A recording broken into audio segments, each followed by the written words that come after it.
Hey guys, and welcome back to another video, and today we'll be doing a review.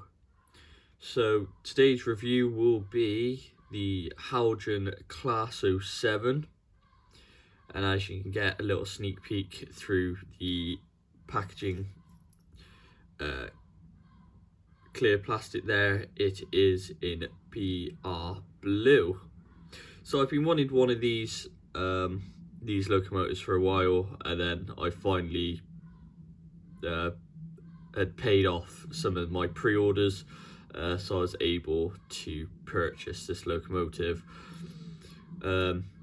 These are a bit personal to me just because they were built for Southampton docks, and I used to be a shunter up there, so it's a nice little bit of a memorable locomotive to me. So it was nice to get. So let's have a look at the box. So I believe this is my second Heljan loco. I believe. Don't hold me to that. I believe my first one was the Class 14 in the desert sand livery. So, and I know there was a couple of problems with it, with its performance, where bits were just slightly clipping like steps and all that. But I have sorted that out. So let's have a look. So the Heljan box is rather nice. It's rather plain. So coming to this end of the box, we got the Heljan logo, the website just there, and then we've also got the product code. What is this thick number here? So its product code is 29081. It's a Class 07 V1 07002. So the 07002 is its running number, so this would have been the second 07 to be made. And the V1 just means it's the the earlier version. So this one hasn't got any air brakes, it's just vac fitted, where the V2 is air fitted. So if you want an air fitted model, you need to make sure it's a V2, and if you want a vac fitted one, it's a V1. So let's get into the box.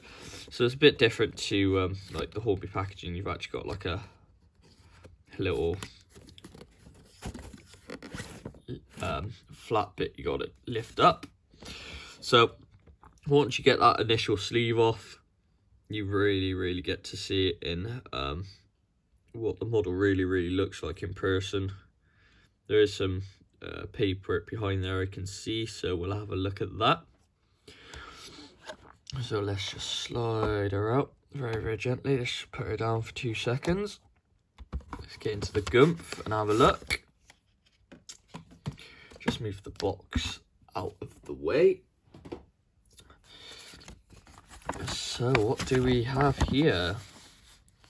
Russell Hornsby D2985 to D2998, or later BR Class 07, 07001 to 07014. Diesel shunter. Oh, so we've actually got a bit about the locomotive here. So it was a Ruston and Hornsby locomotive. So it was built by Ruston and Hornsby. Engine was a Paxman 6 RPHL Mark III. Maximum speed was 20 miles per hour. RA was 6. Introduced in 1962. Engine output was 275 horsepower and weight was 43 tons. So not bad for a little loco. So Oh, we got a bit from Heljan here as well. So thank you for purchasing this Heljan model of the Class 07. A 3-pole motor and a heavy die-cast chassis ensures running characteristics. Oh, okay. So we got a little bit about the prototype there. And then Heljan's just explaining what the model is. So this is die-cast. I do know because I have had it running in and whatnot. But yes, it's die-cast and has a 3-pole motor. Would have been better if it was a 5, but that's not a problem. Then we've got a little bit of a class history on this side. So this was a specific design of shunting locomotive to suit the needs of the sharply curved trackwork of Southampton Docks complex. Introduced in 1962, these short wheelbase diesel electrics were purchased to replace the 14 Southern Region 060 T USA tanks class steam locomotives 30061 to 30074 that had been acquired from the War Department in 1946. Based on the similar design to the diesel hydraulic versions supplied to the WD for the British Army, these locomotives featured an offset cab to aid visibility and platforms at either end to assist personal riding as lookouts around the docks where the tracks were shared with other road users. These also featured 6 bonnet-mounted marker lights, front and rear, which were used to signify the route being taken within the docks. A headlamp was also provided on top of each bonnet. Our model shows a red and white light at each end in direction of travel. In 1972, 6 locomotives were modified, our V2 version, to allow them to shun air brake stock, including Southern Region multiple unit stock around Eastleigh Depot and Railway Works.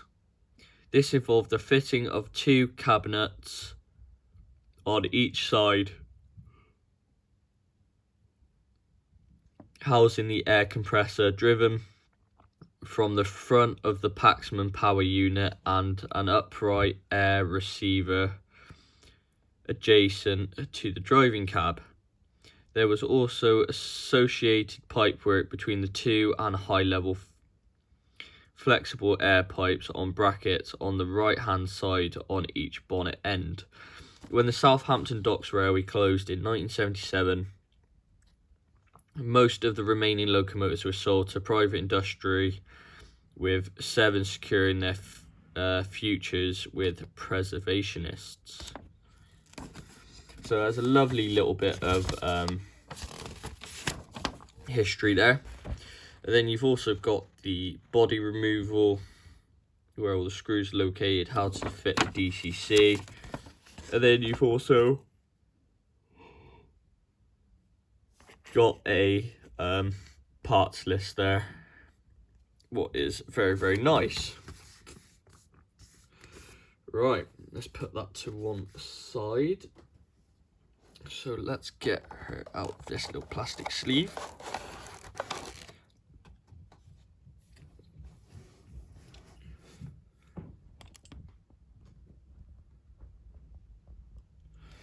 So here we got some separately fitted parts. I'm guessing these are like buffer beam blanks and a couple of pipes. By the looks of it, it looks very, very nice. What's in this bag? Oh, we got some discs. What are these for? If anybody knows what these discs are meant to be with numbers on it, please let me know, because I'm not too sure. They routes for the docks. If anybody knows what these are actually for, please let me know down in the comments.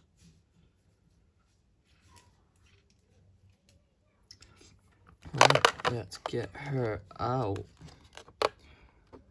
Oh my god, bloody hell. I forget how heavy this model is to pick up.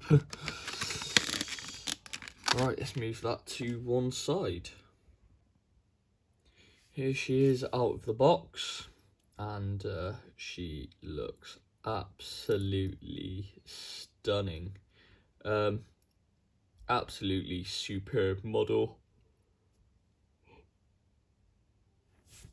On the first glimpse, everything looks absolutely lovely and crisp. I have looked around this model and there's not a single glue mark or mark on the actual model. I can't see any flaws in the livery application, so that is top notch. As you can see, it looks absolutely beautiful in this BR blue livery, with all the white detail and the lovely wash striped ends. So working from this side to that side, and then we'll have a look at the bottom, then make our way around the model, and we'll see what details this has to offer. So we've got these lovely black moulded steps with these beautiful white handrails that we have along the top and the bottom of the sole bar. You have this kind of etched foot plate there to show that you've used like a non-stick type of metal, non-slip, sorry. What looks very nice. You have these beautiful crisp livery stop points, is what I like to call them. So you've gone from BR blue into the wash stripes, and that line is absolutely crisp. You can't fault it. Here you got some lovely grill work for the engine, just to let some air in and out. You've got these beautiful picked out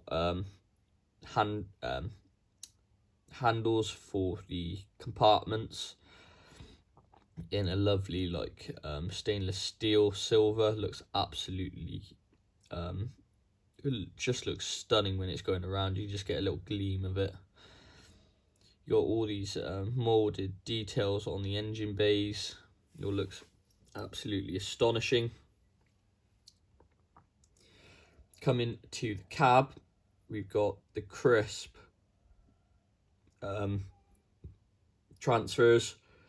So you got 07002, the BR blue logo, and its info list or tops list. Here you got these beautiful handrails for the cab doors, and there's one there. You've also got these beautiful glazed windows and a little door handle there picked out, what looks really superb.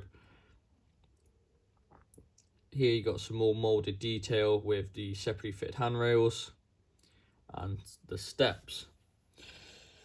Now coming to the bottom of the locomotive, you got your some air pipes. You got your connection rods, what connects to this little handle. I'm guessing that was something to do with the speedometer, if they ever had one. You got some more pipe work on the bottom of these with your sandboxes and sanders pipes coming down, what are separately fitted. Coming to the front of the model,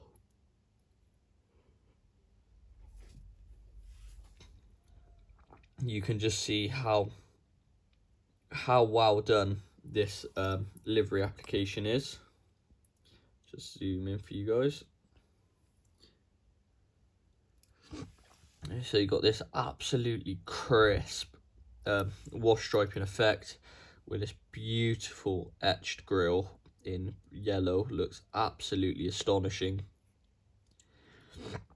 You got separately fitted white lamp brackets.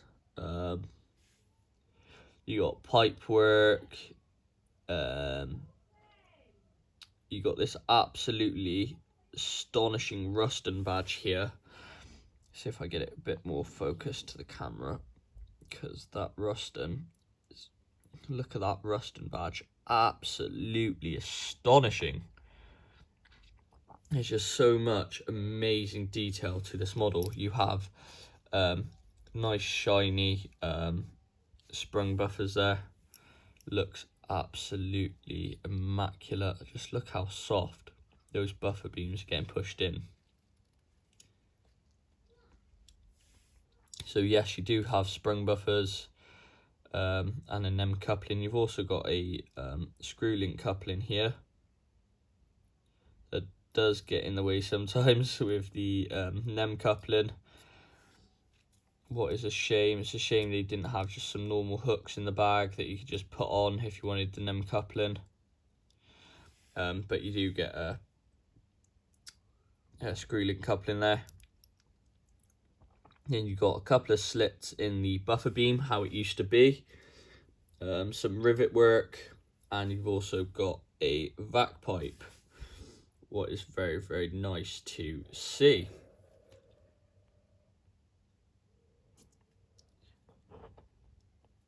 So coming to this side of the model. Oh, sorry guys, my tripod isn't doing very well today. So coming to this side of the model, exactly the same as the other side. So you got all your grills for your to let air in and out of the engine. Lovely handrails.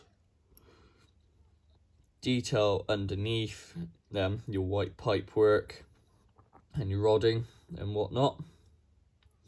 Do have these beautiful white handrails on the side of the cab. Again, lovely picked out door handle, your lovely glazing, all your crisp transfers, and all the molded detail on this side of the cab. It looks absolutely astonishing.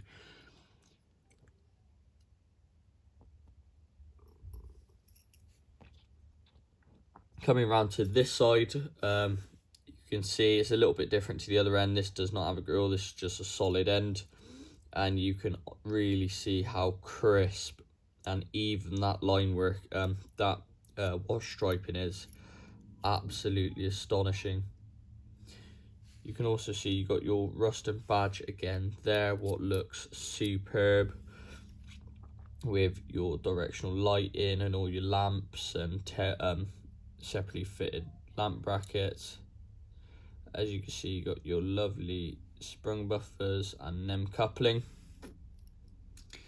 and also your screw link coupling just there with the vac pipe.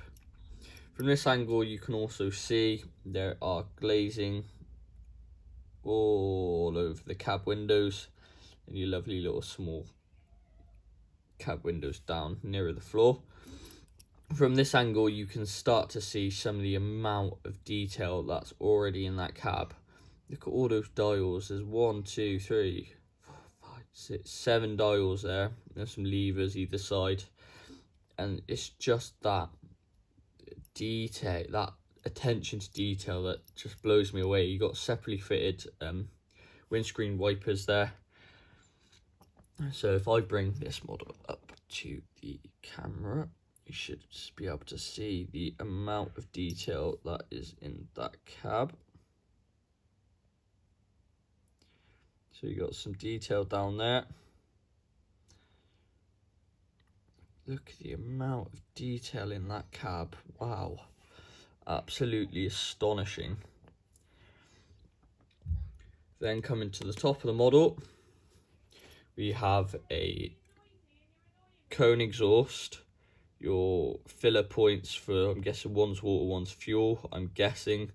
Got some molded detail along here with some rivet work, and on the other side, and you got your 2 directional horns there with this lovely crisp, like off-white, light grey roof, what looks really, really, really good and suits the model really, really well. So let's get her onto the track and we will see how she performs. Here we are over at the layout. As you can see, she's down on the outer track. So let's see how she performs.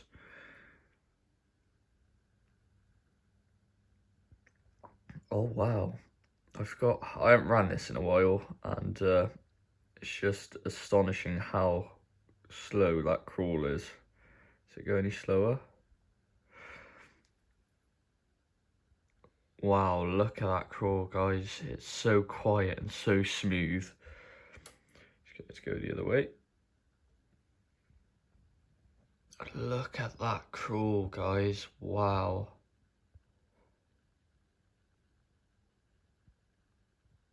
Oh, it's a little bit jolty at that speed.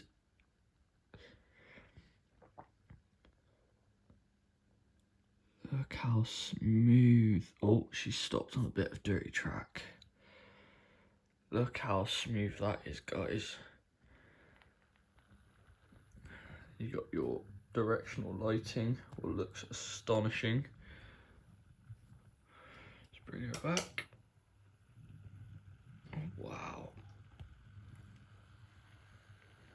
That is so quiet. Right, so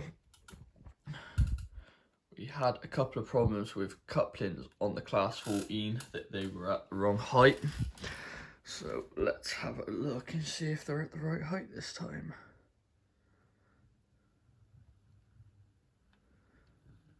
And the answer is no, they are not at the right height.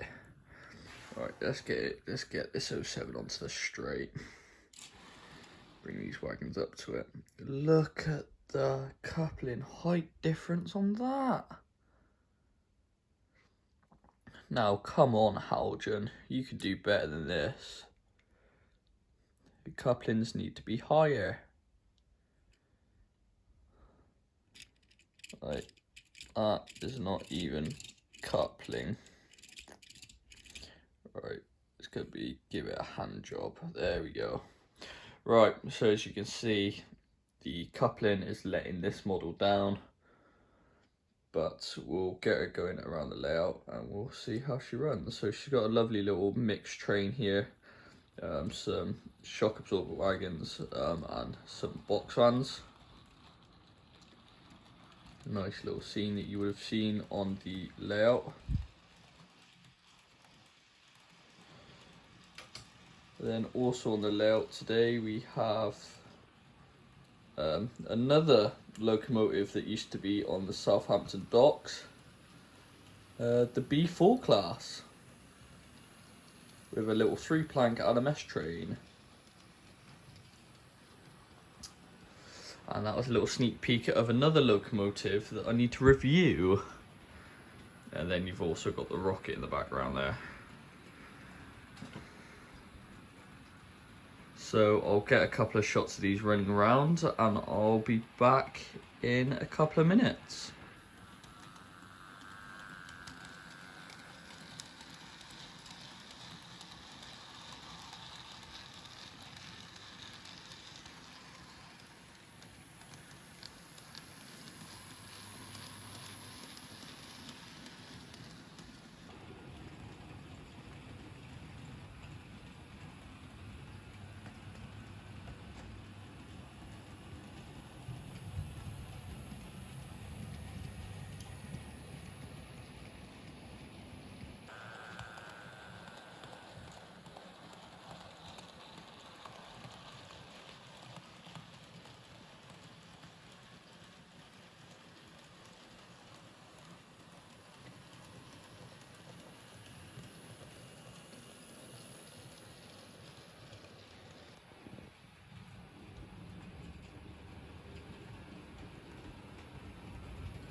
And there we have it, the review on the Heljan Class 07.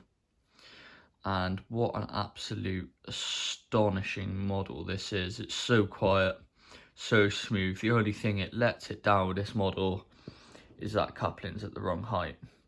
If that was a little bit higher in the correct height, this would have been a superb, absolute superb model. And it's a really shame it's let down by a small thing like that. Heljan should have learnt their lesson on the 14 of correct coupling heights. So that is a shame. I hope you guys enjoyed that short little running session there, with a little Southampton dock theme going on. Just a quick little glimpse of that B4. That'll be a review to come. So let's get to the scores then. So packaging, I've given it a 10 out of 10.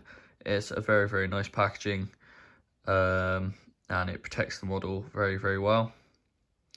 Detail, I've given it a 10 out of 10 because the detail, just like that little Ruston badge there, is absolutely astonishing.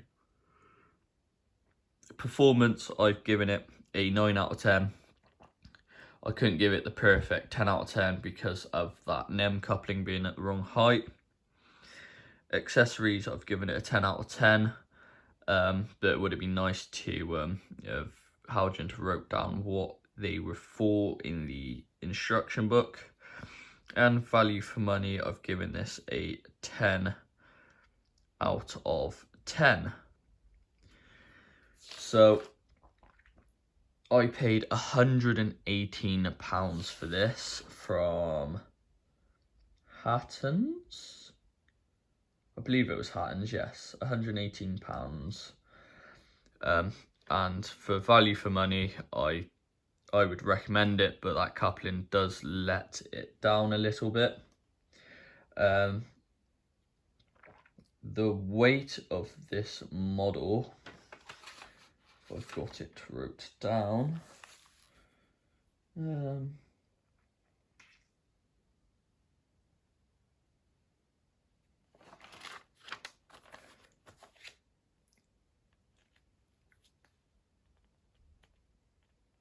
Is, well, we'll stick it on the scales quickly, shall we?